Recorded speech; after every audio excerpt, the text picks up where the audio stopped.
Sono particolarmente felice perché sono riuscito a recuperare la mia bellissima Rollei XF35.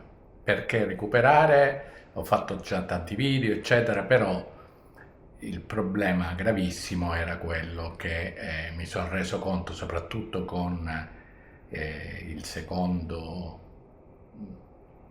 rollino che ho fatto sviluppare, che aveva un grosso problema di disallineamento del rangefinder. Questo voleva dire che metteva a fuoco male, e questo è un grosso problema per questa macchina.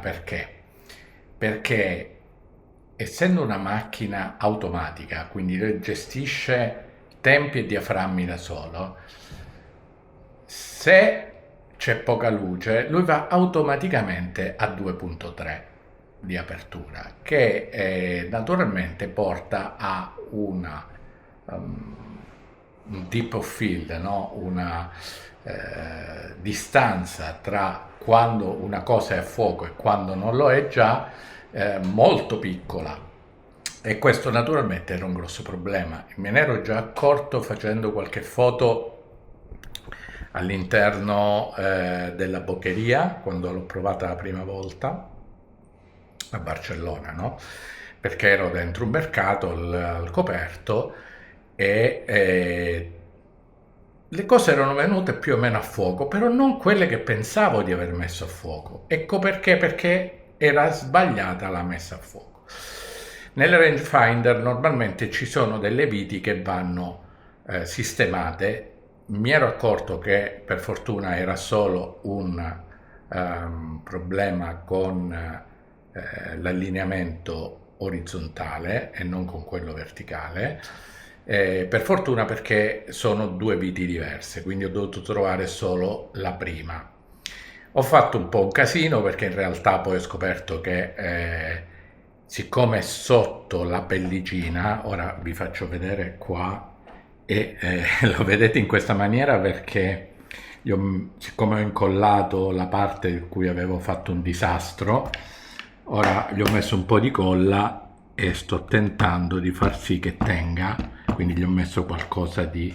Quindi qua più o meno c'è la vite, aspettate vediamo, non so se si vede, qua c'è la vite diciamo dell'allineamento orizzontale e più o meno qua quello del verticale, quindi eh, in realtà per fare bene il lavoro non dovevo alzare da qua distruggendo un po' tutto, ma iniziare il peeling da qua, toglierla tutta e poi rincollarla tutta. Ma per fortuna, anche se ho sbagliato, siccome l'unico problema che avevo era qua, sono riuscito a togliere questa pellicina di sopra. Sotto c'è una specie di base di bronzo che va anche tolta, poi vi farò vedere perché dovrei avere una registrazione.